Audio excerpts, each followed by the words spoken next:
How do you feel after that? Because my brain is going zoo, zoo, zoo, zoo, zoo, you know? There were serious terminologies there. Your silicone, your VR, your AV. Yo, I felt challenged. I felt extremely challenged.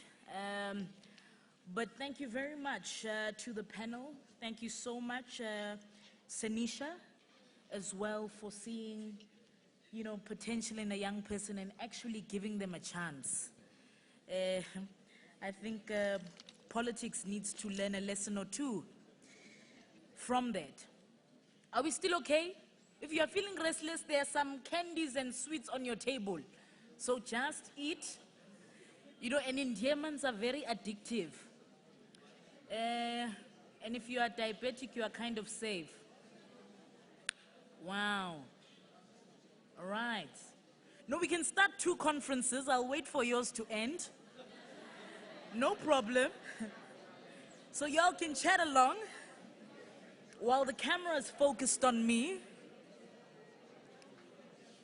All right, ladies and gentlemen, okay, now officially calling it to order. Thank you very much. You're quite energetic after that. I think it's the terminology. You are confused. Some of you are looking for dictionaries because we were challenged. But just admit that it was a highfalutin discussion and ask your neighbor to simplify it for you. Don't open another conference. All right, ladies and gentlemen, we are continuing very swiftly. You are well behaved, but I think we're getting a bit excited. So may I ask that you return to being well behaved? At least you see my advocate side. I don't think that's too nice. We're about to commence with our energy sector skills development panel discussion. This is very, very, very important. And I see your hand. I assume it's a question for me. So I will take that question, maybe in our private capacity, because I might not be qualified to answer it on this podium. That's very nice English. Okay, may I please invite our following panelists? We only have about 20 or rather 15 minutes to facilitate this. Without further ado, I'll call Eslin Koopman from Astron Energy. I'll then call Almond Koza, who's the, you know, I'm so glad I didn't say agenda because I was worried. Eslin, thank you very much. We'll call Almond Koza, who's the President and Chief Operations Officer of Lamor Solar. Almond, welcome. We'll also then call Dmitry Shonikov, who is the CEO of Rosatom, Central and Southern Africa. Dmitry, please join us. We'll also call Ms. Mpho Mokgapela from EWCTA. She is the acting CEO. Can she kindly join us on the panel? Ladies and gentlemen, as you wait, please give them a round of applause.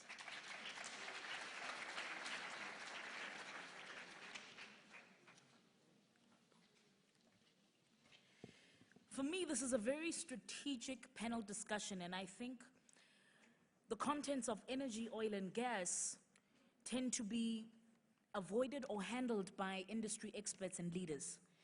And I think as ordinary South Africans and Africans at large, it really is a discussion or a sector that affects us. Oil and gas's net asset value currently stands at 800 billion rands. My worry about such a figure is how many industry players are 1, women, 2, youth, 3, the disabled, and 4, black. We don't have stats that represent those players in the industry. You've got your NAWASA, which is an energy association that looks at gathering SMMEs who are in the energy sector, oil and gas as well, assisting them in terms of their value chains and helping them access clients, but it's still a struggle. It's still a very difficult struggle. There is only 1 woman in the continent that owns a petroleum storage. 1 woman. So this, for me, is a very, very exciting panel discussion. And without the fear of contradiction, I will be also engaging and asking you as well to really dig deep within yourself and ask necessary questions. The gas that was discovered by Total, you know, how many players are we going to have benefiting from that in the rural areas? And in fact, it wasn't even Total that discovered it. It was the community leaders and a particular constituency, but they won't even be benefiting from it. So how do we then ensure that there are referendums that will ensure people participate effectively and efficiently in the industry? So to the panel, welcome. I'm so sorry about that. I'm very passionate about this sector, so I'm hoping that you will answer some of these questions. So what we'll do, we'll start with you, Ms. Eslin. Maybe you can just give us a brief introduction about Astron Energy and also just your contribution to this discussion, and then we'll start rolling out with the questions. Okay, thanks very much for that introduction. It's a great honor to represent Astron Energy in this esteemed panel, as well as to everyone in the audience. It just gladdens my heart to actually see that we can have that skills development discussion, because it's so key to us as Astron. Our people is our main asset, our human capital, and we are an employer, so we'd like to be in partnership with our skills development community. So thank you very much for that.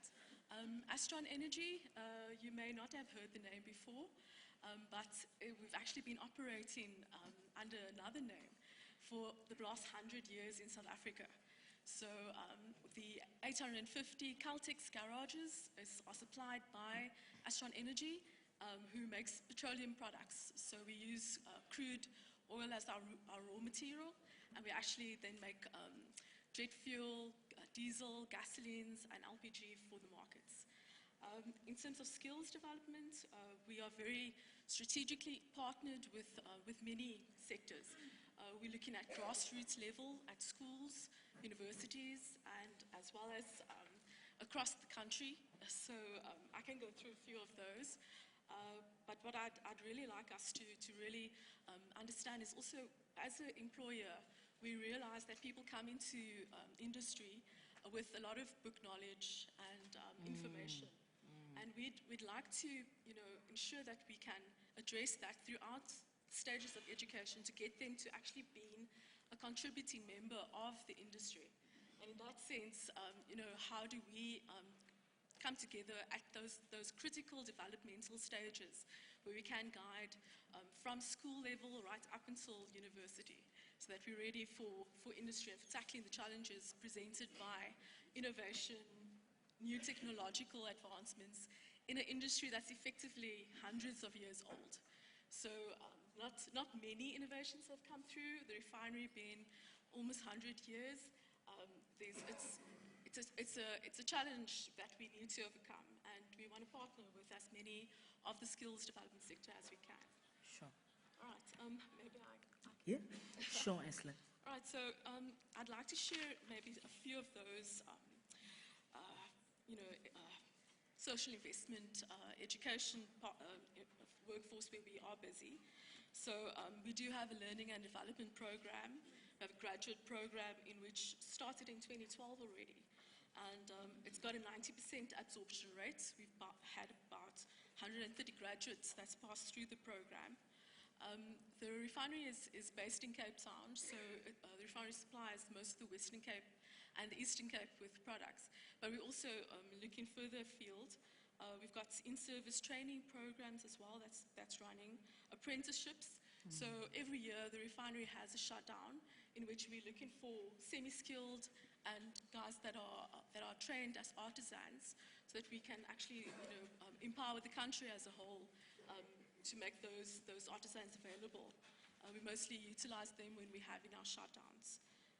We also have learnership programs with CETA, especially in those disciplines which are non-artisan related, and also with looking at administrative skills. We also have vacation work, which we would encourage universities to actually use that opportunity for the guys to get their experiential training, which is really part of what they need for graduation. In terms of grassroots, we've got the Center for Advancements of Science and Mathematics Education, which is in Durban. In Cape Town, we've partnered for the Cape Town Science Centre, and as well as in our community, the Dunoon community, we've built a library as well as a computer centre. Also the STEM Academy, teaching robotics and coding to disadvantaged communities. As we spoke about in our previous panel discussion, innovation is key. And we want to see where we can apply that in an advanced refinery like we have in Cape Town. Sure. Primary science programs in which we're actually training maths and science teachers, ensuring that they are able to take that through to their learners. Partners for Possibility, it's a program where we actually look at principals of about 20 schools to lead change and mobilize their communities. Okay. So, yeah, thank you. Exciting. Thank you. Sure. Thank you, Aslan, for that. Thank you very much. Mpho?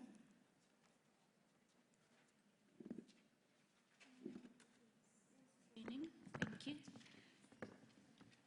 My name is Mpho. Thank you very much for having me here.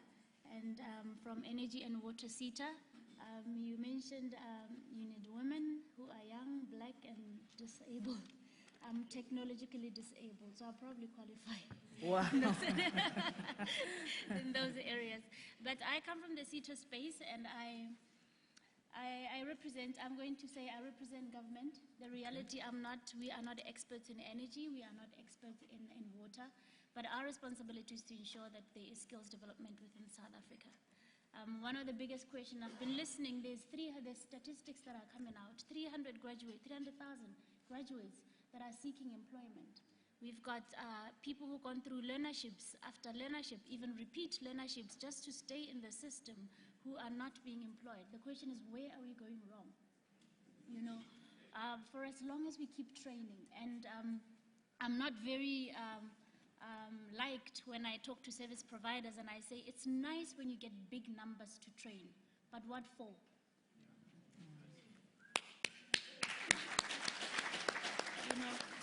It's nice to get a big SETA project where you're training 500 learners to go through artisanship, but industry doesn't require 5,000. So what do you want to do with them? And I'm not saying let's not train. The reality is that there must be something that is wrong within the system. And when we've looked at it, and it's really planning, skills planning, are we getting our planning right as a country? The government will tell us targets, we will, as SETAs, we will accept the targets, and we churn out and we achieve.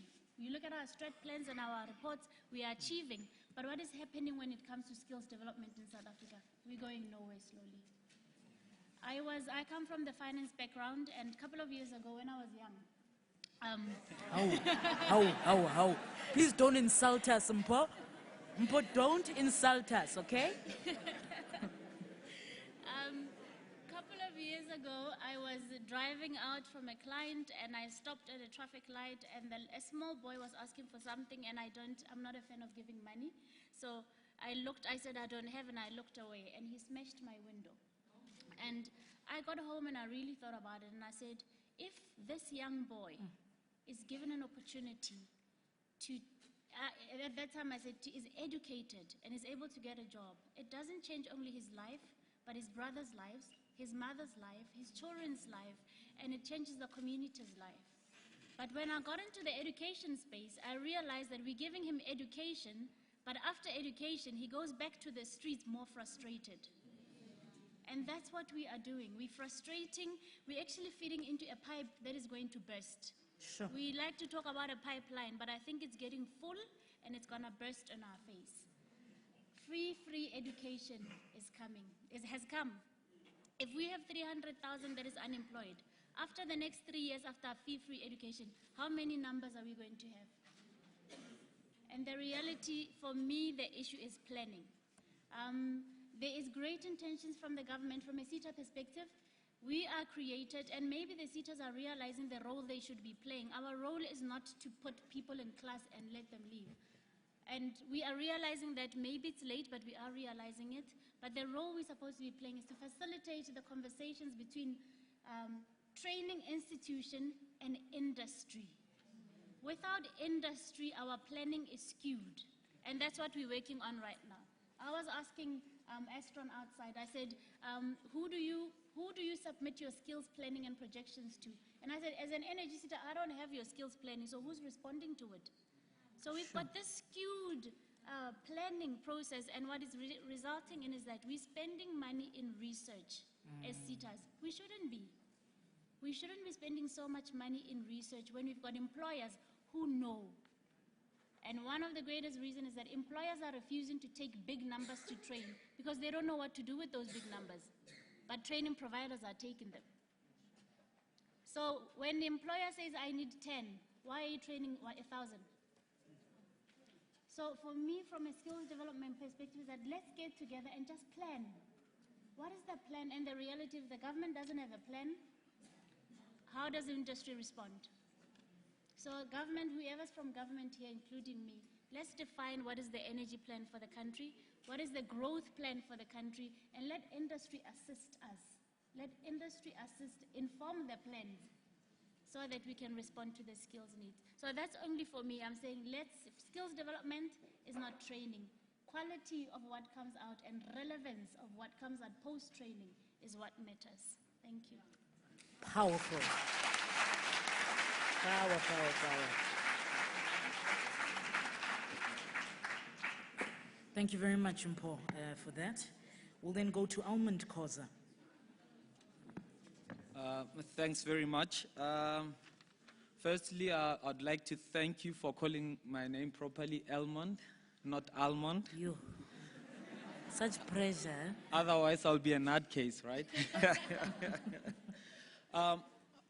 We are actually very excited to be invited to this discussion. As a company run by both black and youthful guys, which started basically to solve problems, solve the electricity problems, and we're employing solar systems to do that. So Lamo Solar is a renewables energy firm with a focus on solar photovoltaic technology.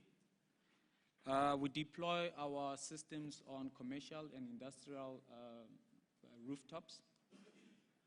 We are very excited because at this particular moment, when this discussion is happening, we are installing solar rooftop solutions on 5 buildings here at CSIR.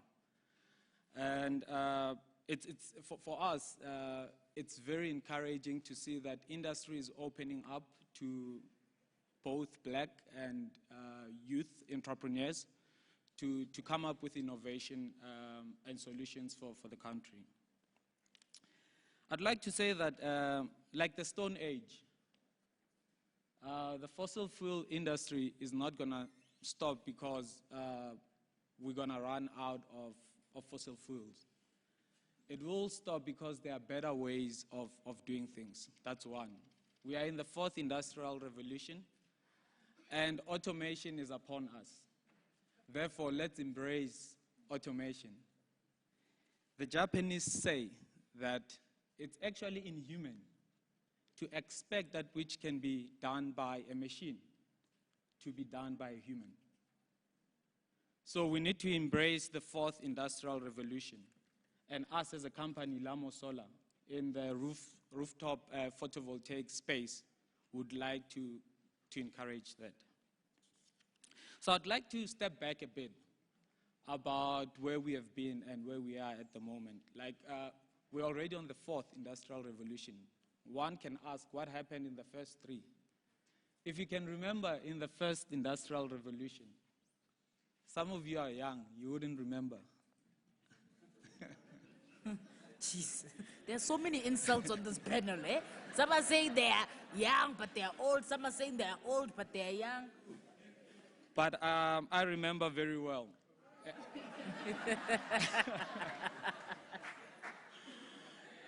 This happened in England, and one can ask himself, how does a country like England be pushing something so vital, something so important? I think if you have been to England, and you have been in one of the pubs especially, you'd really doubt that these people can actually push an industrial revolution. But it was because at the time they mastered the science, the Newton's law of motion, Newton's gravitational laws, and the thermodynamics laws. And that allowed them to come up with steam engines. And I'll fast forward to the second industrial revolution, which mainly happened in the United States. And what fueled that was actually the realization that if you put a magnet, I mean, Faraday and Maxwell, I'm sure they were playing around with magnets and cables. Realize that if you put a magnet and you have a conductor and you start moving the conductor, actually electricity gets induced in that particular conductor. And that helped us in coming up with motors, refrigeration, and so on and so forth. Fast forward to the third one. In the third industrial revolution, people realized that there's this material called silicon. And they actually behaved differently under different circumstances when you put electricity or conduct electricity through them. Sure. And there was a group which took that and they put silicon or transistors together. And when you put a lot of transistors together, you come up with a computer. And that has fueled the third industrial revolution. Now we are in the fourth, AI, artificial intelligence. We talk about blockchain. We talk about digitization. So this actually tells you that for you to skill a worker for today or an employee of today or an entrepreneur for that matter, you need different skills. You can't have the same kind of skills which were used 10, 15, 30 years ago. An engineer of today must be multidisciplinary, must understand his history, his sociology. He must also understand different languages because these machines are supposed to understand all types of languages. So we are saying that the beginning of leisure, it's the end of labor. And we are very close to that. And in ending, I would like to, there are a few guys in the audience who came through a program we partnered with CETA on. We are training 40 graduates in the installation, design, and maintenance of solar system. And of the 40 guys, we're able to employ 10 actually as a service provider. And of the 10 that are here, they're actually doing a commercial installation here at the CSIR of 1 megawatt.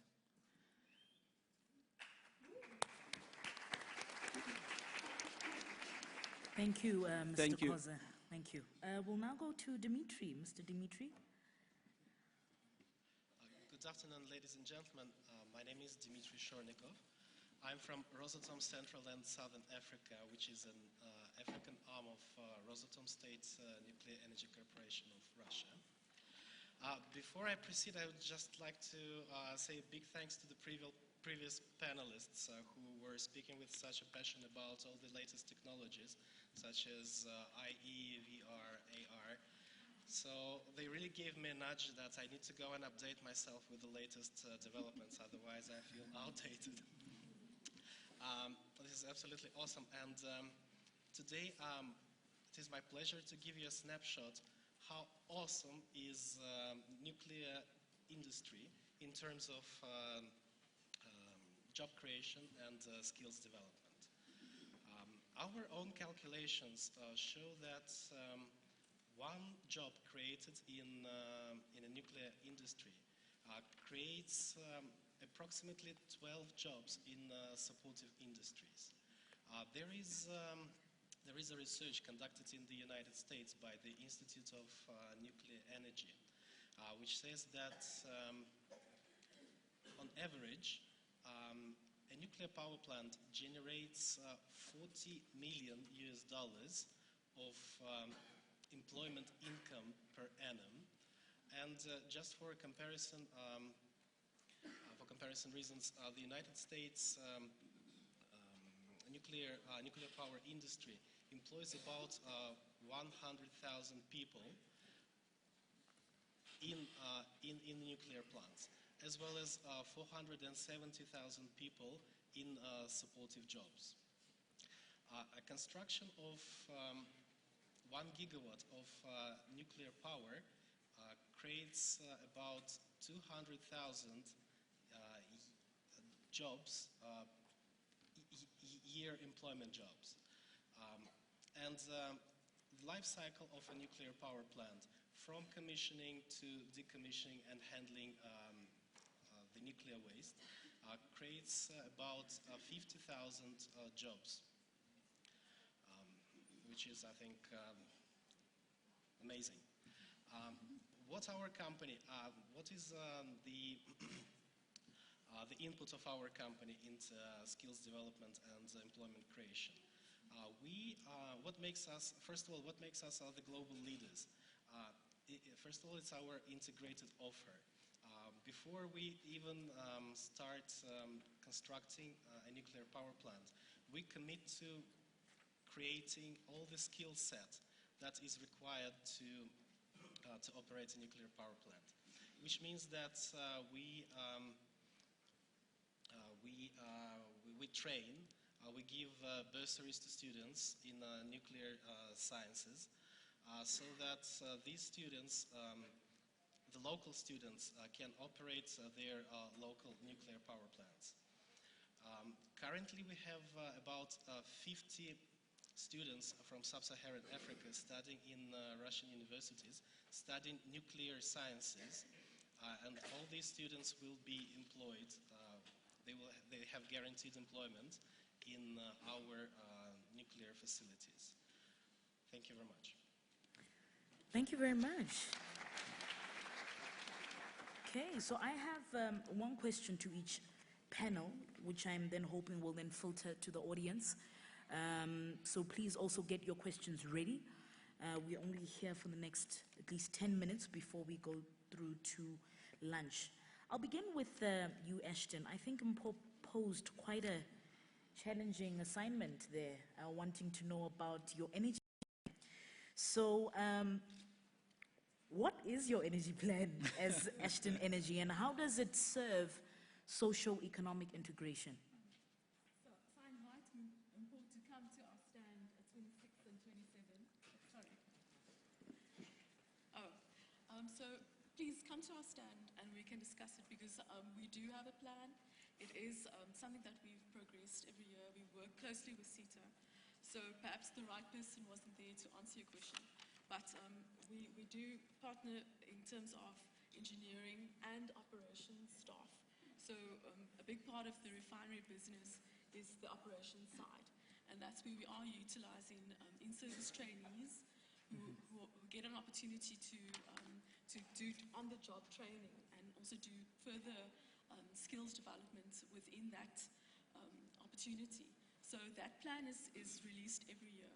So I can assure you there is a plan. Okay, I was just teasing. I just like teasing, because this panel is quite interesting. But maybe we can go to the second part, Aslan, around how does it help our social economic landscape? As in, how can your company serve the young person that's just matriculated, maybe from Limpopo, Northwest, really passionate about energy, but needs access? How do you guys facilitate that? I think there's a lot of perception around what a refinery does. Okay. And there might be some negative press there as well.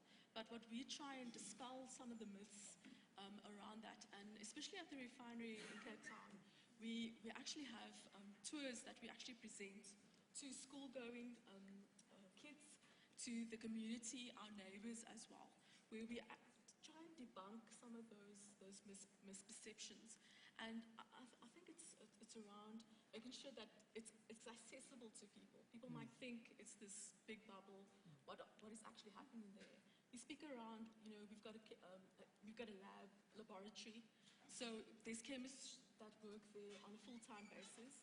We have an on-site fire station where we have trained paramedics. So it might not only be engineering that we're looking at. Yeah. We also have other industries. We've got a head office in Century City where we would have our HR professionals. Sure. And then a lubes plant in Durban. So there Great. is lots of aspects to Astron Energy, which is not just engineering or energy-based. It's a full company, a South African, proudly South African company, and we want to make sure that it is accessible to the learners out there, so that they understand that there is a future. Okay. So I think later what I will ask in your closing statement for all the service providers in the skills industry that are here is what would Ashton Energy be looking to outsource in terms of the skills, and how can they access some of the services in the company. Okay, moving right along to Mpho, our old person. Mpho, I think I really would like for you to answer your own question. What do you think are the relevant skills needed in our country in the energy sector? Thank you. Thank you for the question. I tried to run away from that when I said, is it on? Yes. Is it on? Okay. To say, just skills development and not technical. But the answer to that is that the relevant skills in any sector, and maybe I'm in energy and water sector. In the energy space are the skills that are going to result increased access to energy. Okay. We've got people in South Africa who still don't have access to energy. When we are training people, what is the relevant set of skills that will result in increased access to energy? Skills that are going to ensure efficiency use of energy, affordable energy. We're talking about innovation. When we've educated a young person in the classroom, what is our expectation with regards to what they can do in our communities to ensure there's access? We've got a number of students in China doing switchgear manufacturing. I went to see them and they were on strike. In China? In China. Wow. So they were on they were on strike in China, and we sent them there because we wanted them to go get a skill set that will, and they're from villages, that will come and assist within the villages to design, to manufacture, because we've got even SMMEs and that we said we will co-ops that we will fund in the villages. And they went on strike because they failed to see what we are trying to, this independence of this, being able to contribute to economic growth. They failed to see that because they say we did not study certain things that the Chinese want us to do. Instead of saying we are being exposed to far beyond what we have learned in the classroom that I can take back and change my community. So skill set, those are the skill sets that we need to give our people, not 1 + 1 is 2. What can I do with a 1 and a 2 when I'm done with a 2? So the skill set that is required, really, I think we're doing well when it comes to the technicalities. Okay. I think we are covered there, but let's go beyond that and teach people to create new ventures, to create solutions. Okay. So that's the skill set. I don't know if that's a skill set in the energy space, but I think we need that skill set. Sure. Thank you very much, Mpho. Okay, Mr. Almond Khoza, I loved how you dissected the benefits of the different revolutions that we have had. My question to you is Africa capable of creating its own revolution? Thanks for that question. As you might know, the first 3 revolutions were not active participants, not even a single thing were done. If anything, the recent one, which had to do with transistors, there isn't one manufacturing firm in the whole of Africa which manufactures transistors. Okay. So can we create our own revolution? Definitely yes. But we actually don't even have to start by creating our own revolution. The 4th revolution is upon us, and it's there for the taking. As a company, firstly, the reason why we are in the energy space, we really and truly believe that the lack thereof electricity is the #1 barrier to socio-economic development, and I'll explain to you how. For you to get water to the point of consumption, you need electricity. For a school to run efficiently, you need electricity. For a hospital to run efficiently, you need electricity. To start up to have any startup, even if the simplest of things like welding, you need electricity. So we are at a point whereby we need skills and solutions which are modern. We need smart solutions. We need area-specific solutions. I mean, the stats are out there for consumption. I mean, in every 10 Africans, 7 do not have access to electricity. It's a staggering stat that is. So the skilling part of it all, that's what makes sense, and that's the missing point at the moment. Skilling firstly in the most primitive things. I mean, the solar space, there's nothing difficult about it. It's not rocket science. And that's why it was easy for us to take on 40 students that we trained in the design, installation, and maintenance of solar solutions. And 10 of them are currently employed with us because it's not difficult. But you need more and more private companies to have that social impact. Everyone is talking about innovation. What is innovation? Innovation is an invention which has a social impact. That's how I explain it. If you come with some nice thing which does nice things, but it's not impacting the society, then it's as good as that. It's just an invention. You can go play around with that. But through innovation, we must have great impact. And as entrepreneurs, we are in the space to help. We are here to help. One of the big banks, they keep on asking, how can we help you? But that's the motto of entrepreneurs. If you're not there to help society, then I suppose you're not an entrepreneur. We're not. We are just doing nice things that can do nice things. Yes. Thank you so much. Just for nice. That. Just nice. Okay, Mr. Dimitri Shonikov, I have a particular interest with nuclear proliferation and nuclear energy, because when you speak nuclear in Africa, you got to tread carefully, especially in South Africa as well.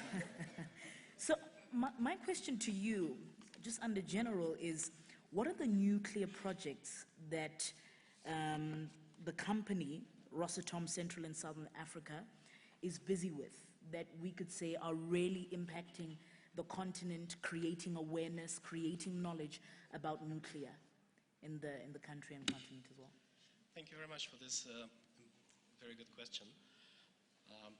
We at Rosatom, as a company, we're involved in anything related to nuclear, from building, running, commissioning, decommissioning nuclear power plants, to nuclear medicine, to nuclear technologies in agriculture, to isotope production, to material studies, and many more significant things. In Africa, at the moment, our flagship project is in Zambia. In Zambia, we are busy constructing Science for Nuclear Center for Nuclear Science and Technology. This is a research, both commercial and research facility, with a research reactor at the heart of this facility. Research reactor is a reactor that does not produce electricity. However, it produces isotopes that are used for diagnostics and treatment of oncological and cardiovascular diseases, for irradiation of agricultural products, which significantly extends the shelf life of these products, for sterilization of medical equipment, and many other things. We are also at a very advanced stage of negotiations with Rwanda. Rwanda is also on the path of creating a Science for Nuclear Science and Technology. And both these countries, they have a nuclear power plant in the pipeline. For Zambia, it's our flagship nuclear power plant with based on our VVER 1200 reactor. And for Rwanda, it's a nuclear power plant based on a small modular reactor. Okay, thank you for that. All right, we'll now open the floor to, we'll open, yeah, you get what you get what I meant. We'll have questions. Okay, I recognize you, sir. Number 1, 2, 3, and 4, okay? So what you'll do, please, is on your desk, there is a mic. You just switch it on. Once you're done, please switch it off. Please kindly note that we are not looking for a speech, but we are looking for a question with a question mark. So please keep it short. Thank you very much. So we'll start with number one. Morning, was it afternoon? Just want to find out, what does nuclear mean for small businesses like Solar there? Because it kind of sounds like the big gun is actually going to run the market and kill off the small guy. Okay, so are you directing your question to the entire panel or Mr. Dimitri? Dimitri And Elmond, okay. Did you hear the question? I slightly didn't. Can you please just speak closer to the mic? What does nuclear mean for Small businesses? Because it kind of sounds like the nuclear guy is actually going to kill off the small guy. Wow, okay. All right. So what does the nuclear mean for SMMEs? What does the nuclear mean for SMMEs, like small businesses, small to medium enterprises on the ground? Because the young man there was worried that the big guns, so in South Africa when we say big guns, we mean multinational corporations, will kill the small guns. By small guns, we mean small businesses. Okay, yeah, you can answer. Kenneth, yeah. These small and medium enterprises are the ones to benefit from the construction of nuclear facilities. We as a company, we aim at the maximum possible localization, which means that the level of localization will be based on the level of development of local small and medium enterprises. In other words, whatever we can source out to local SMEs will be sourced out to local SMEs. According to our calculation, $1 spent on the construction of a nuclear facility, it returns as $4 added to the GDP. So you can calculate for yourself how much of this amount can go to small and medium enterprises.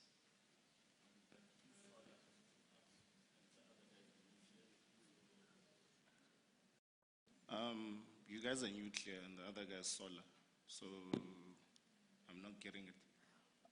Okay, so I think Almond, maybe you can come in because you addressed the question to both, if I'm correct. Okay, Almond? Okay, no, yeah, now that I'm called small, You're a small gun. a small guy, and I'll have the smallest answer as well. I think you have asked a very important question, but I should say, I spoke about the fossil fuel industry, that it's not going to end as a result of us running out of fossil fuels, but as a result of innovation and new ways of doing things. And as a young company, not small rather, I said it's about solving problems. And if you go out there and you find a problem which is worth solving, it doesn't matter how big the competition is. I see them as my competitors, but I also understand that we have an integrated energy plan or resource plan in South Africa, which talks about the energy mix. And it's very important, it's pertinent that although I'm in the renewable energy space, to also know and understand other industries like the nuclear industry. The reason why coal today and nuclear, so to say, are important into our grid is because of the base load they provide, which with solar or other renewable sources you cannot find. But with that said, solar still remains the future if we are able to solve the problems for base load and so on and so forth. So it's not about being small or big. There are both advantages and disadvantages of being at either end.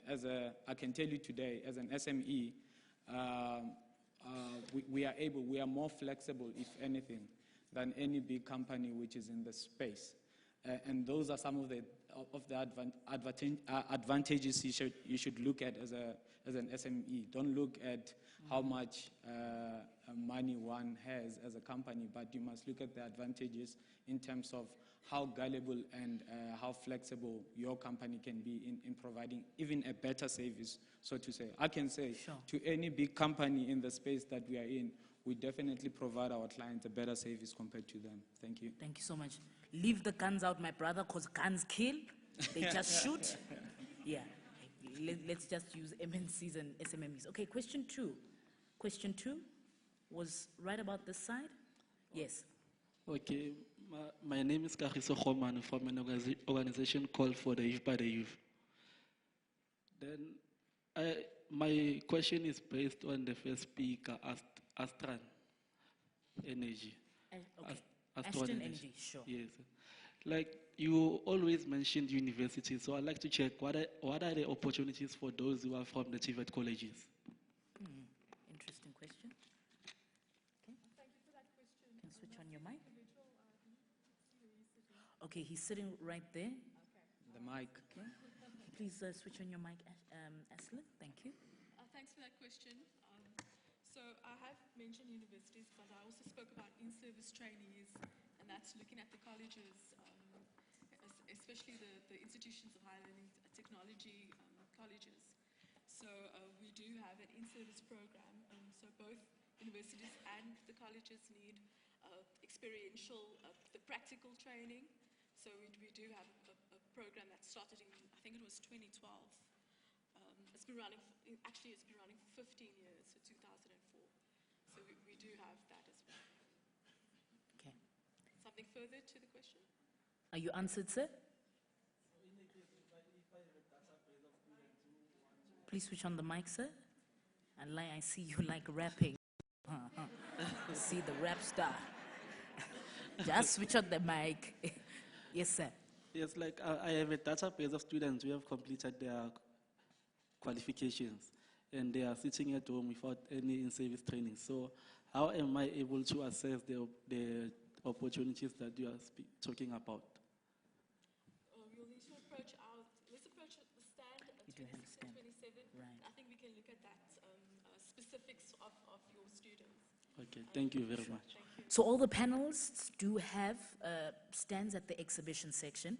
So during our lunchtime, you are all free to go that side. Okay, question number 3. Number 3, I'm not too sure. Hi. Okay, you were this I'm side? here. Oh, right. Hi, my friend. Hi. So you don't have to worry about catching me at the end because I'll pose the question to the panel now. Oh, perfect. I'm so happy. Right. My name is Kay. I'm from the Bureau of Standards. Firstly, thank you.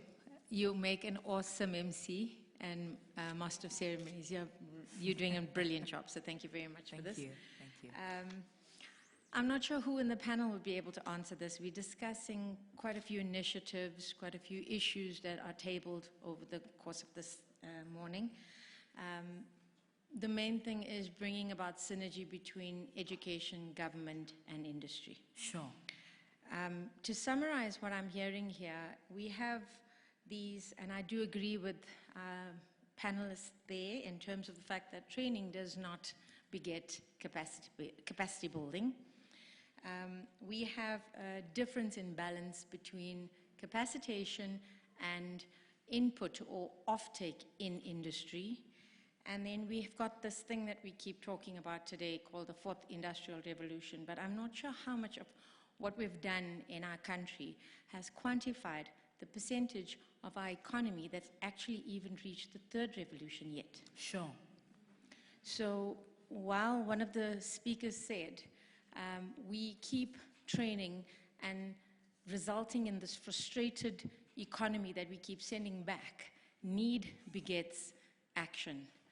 And we want to bring about electricity in the rural areas, and yet the need for food and for survival leads them to be stealing the cables and that and everything else. We're going to end up, my issue here, and the question that I have, is we're going to end up trying to build capacity, but we're not formulating a way to retain that capacity in our country. So who is formulating a mechanism of making sure that the capacity, the skills, the innovation that we're trying to develop within South Africa stays in South Africa and doesn't leave us to go cross-border, so that the Americas and the Germans or Germanys of this world benefit from the very, very clever minds we have in this country.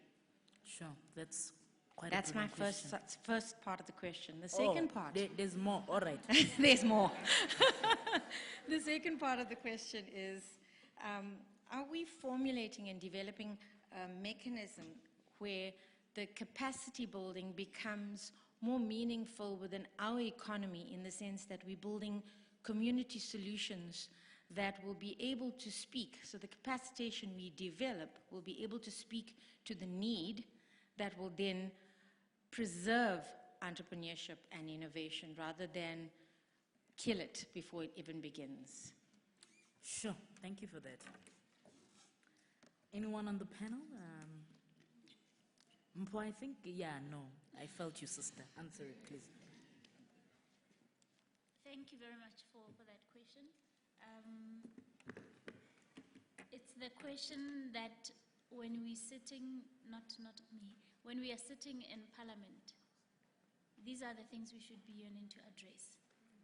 You know, that is the ultimate impact that we want to have within South Africa. And I'm going to go back to what I had said, that planning is if we fail to plan, English says, England is not my country, so English is bad. If we fail to plan, what do we do? If we fail to plan, we plan to fail. We plan to fail, yes. So if we don't plan properly, we're never going to achieve all these things. And the reality is that it's sad, because a whole lot of us here are doing something. We're all busy doing something, but it's so fragmented. It's in different places, and it's not achieving one thing. The money is now, the funds are divided. The SETA has its funds, the employer has its funds, DBSA has its funds, Astron has its funds, doing their own thing, we're doing our own thing, and we don't get to see the impact. So if we all get to the same table and say, what is the plan when it comes to growth in South Africa? What role is energy going to play? And what is growth? That inclusive growth, where it's not only in the inner city, but it's affecting our community. So I don't have an answer for you, ma'am, but all I'm going to say, I call out to industry. Honestly, I'm going to call out to industry. Can we come to the table when we're doing skills planning for South Africa? I've got a list of, you asked me a question, what are the critical skills that are required in the energy space? I've got an embarrassing list here that, because the Department of Higher Education says, EWCETA, get information from employers and bring to me top 10 critical skills list in the energy space. Out of the 800 levy payers in the energy space we have, only 20% responds to that call. And this is what we end up with. Top 10 critical skills list: electrical engineer, engineer manager, civil engineer, program or project manager. And this is because we don't have the right people participating at planning, skills planning. And do you know what we do? I take this, it's tabled, it's approved as our strategy, and this is what we implement for 5 years. Because we don't have the right people, and that's why I always stress that it's find, as an employer, be at the right place when it comes to skills development. Inform the right platforms. I said to the minister, we've got different companies that are sitting in the wrong seaters, and their information they're submitting is not being used for skills planning because it's not critical. So for me, we talk about collaboration.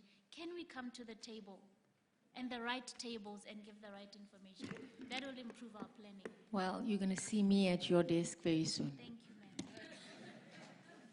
ma'am. Thank you very much. That was... we're about to close. I know this question number 4. Is anyone on the panel willing to contribute to the question / statement? Okay, Mpo covered you, huh? She covered you, yes. Thank you very much. Question number 4, yes, sir. Thank you, Tabam. My name is Leseho Dau from Touch Motive. I'm a skills development facilitator, particularly dealing with skills auditing.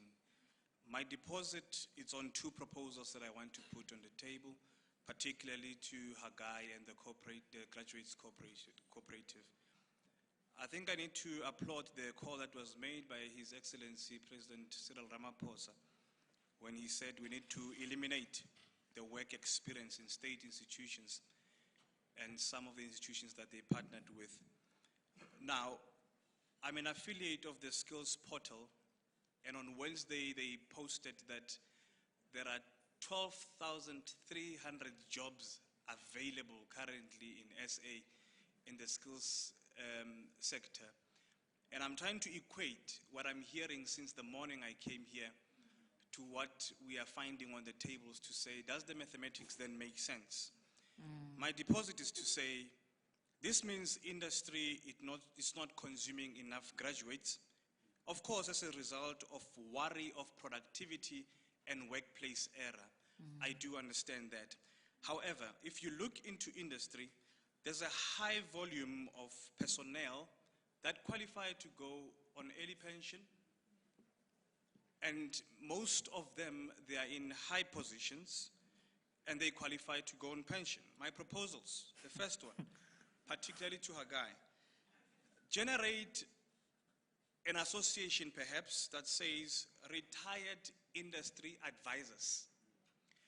This will be a group of retired personnel that will group themselves, perhaps be, what's the right word to use, subsidized by the state, because most of them, they have the fear of losing income, but they understand that they'll be getting their pension fund, but they have the fear of losing the amounts that they were getting paid in industry. So let them then step down. I'm responding to the 12,300 jobs. Let the seasoned individuals or personnel create some sort of formation where they can then advise the government and these graduates that are consumed. That's my first proposal. Hagai, have that as a project running. You can just retire and come to us, we'll consume you as an advisor. That's the first proposal, to advise the graduates that are coming in, because industry has a worry to say they don't know how to write reports or do whatever they want them to do at a particular speed. Step down, go to the advisors retirement And number association. two? Number two, we're speaking technicalities here. Another proposition is for the tech guys that were here to then generate a system that will remind the state and industry, when they consume you in the employment fraternity, then you need to be reminded through a system that says you are getting closer into pension, as well as industry. You are getting closer into being into pension. Yeah. So this will remind you that you need to then create more opportunities so that the 12,300 people or graduates can also be consumed. Okay. So I'm saying the propositions, it's for people that are seasoned, not Sure. to worry themselves. Okay. They just need to come in as advisors. Right. Yep. Wow, Dao, that's so radical. But thank you so much for that. I think it's noted. I think it's noted. So it was more of a proposition than a question, but I do believe that our panels will give it some thought. I'm going to take the last question so that we can go to lunch and come back. Maybe two. So I note you, ma'am, right there at the back at the corner and right here, and then we will close the session. Yes, ma'am. Thank you. Good afternoon, everybody. Can you hear? Cool. So I'm Robin Whittaker from Symphonia for South Africa, and just wanted to say, in answer to the last gentleman's comment, that those initiatives are in existence, and in fact they're thriving and doing very well. I think that it's not around not having the initiatives. We have National Mentorship Movement, 50 Plus Skills, Refinement Network, hundreds and hundreds of people willing and able and wanting to give of their skills and resources and knowledge. What we are lacking is a convening forum to have the discussions about how we link up with each other. And my question is, who on the panel or who else is willing to convene that discussion? And it's not a conference, it's a working discussion group in order to bring these things together so that we really move forward, because there's lots happening, just not coordinated. Absolutely. You're right. A lot happening, but no impact that is tangible and felt within our economy. I think that's a brilliant proposition.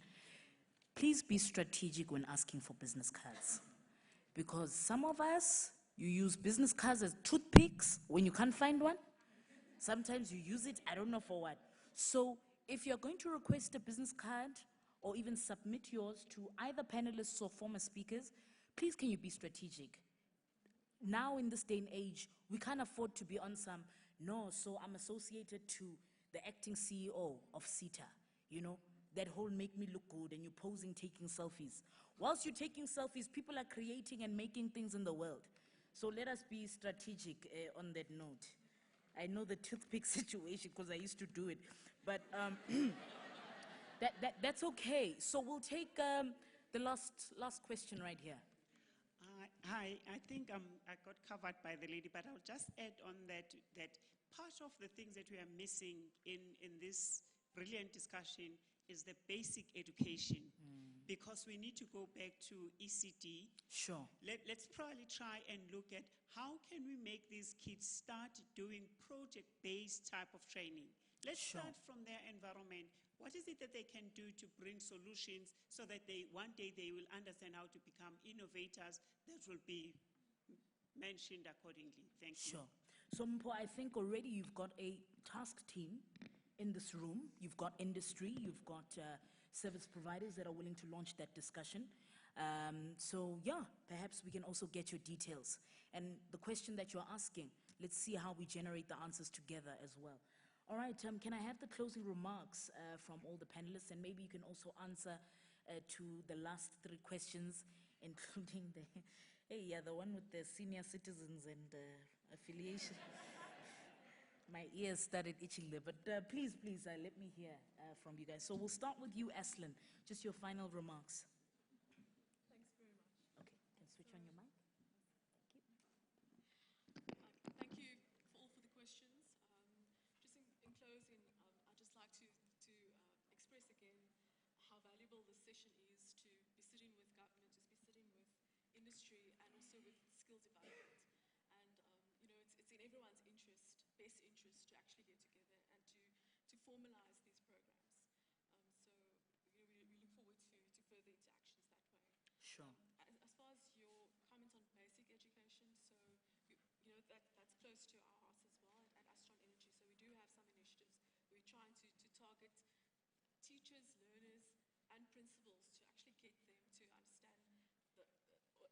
and actually develop that love for maths and science, which really fosters that education towards where we can utilize guys in industry specific, such as petroleum. So thank you very much, and I appreciate this opportunity to discuss Astron Energy and invite you all to make a turn at our stand 26 and 27. Now I'm punting it, but you know there's so much we want to share and discuss. Sure. Thank you. Thank you for your contribution, Aslan. That was Aslan. Can we please give a round of applause? Quickly. Mpo? My just few words is, together we can. It's borrowed, but the reality of today is that together, when we all come to the table, we can make South Africa a better working country. Thank you. Thank you very much. That was Mpo, acting CEO of EWCETA. Okay, Almond Koza? From Lamo Solar, we would like to thank everyone who was here, and especially those in the entrepreneurial space. And would like to say that labor is for machines, and we're looking for more brains, for more human beings to be in this space. Therefore, the skills of today have nothing to do with how strong you are, but actually how emotional intelligent you are, how critical a thinker you are, and so on and so forth. So to the entrepreneurs and all the other guys who are looking to make a change in the South African space, we say, according to Steve Jobs, here's to the crazy ones, the misfits, the rebels, the troublemakers, the round pegs in the square holes, the ones who see things differently. You see, they are not fond of rules and they do not respect the status quo. You can quote them, you can disagree them, glorify or vilify them. Just about the only thing you cannot do, though, is to ignore them, because these are the people who change things. They move the human race forward. While some look at them and see the crazy ones, we see genius, because those who are crazy enough to think they can change things are actually the ones that do. Thank you.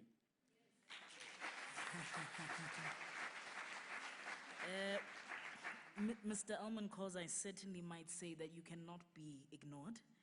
I'm not sure about the misfit and the crazy ones, but since you told us you are crazy, we'll take it. But thank you so much. Final remarks from you, Mr. Dimitri Shonikov. Thank you. Well, as Eamon said, solar is the future of energy. Let me say that nuclear is the future of baseload. And I would like to conclude by saying that in our company, we strive to inspire the youth, the African youth.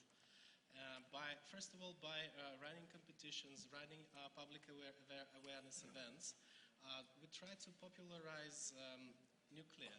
We try to make the youth and all the people aware of the benefits that nuclear bring to every family, to every country.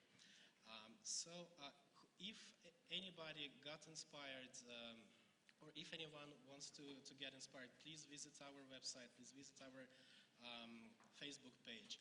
Lots of competitions, lots of things to be inspired by. Please get in touch. If you're keen to be educated in nuclear sciences, please also get in touch. We will guide you how to do that. And my dream is to see many, many more nuclear scientists, nuclear engineers coming from Africa. Okay, fantastic. Thank you so much. Give it up for our panel. Right.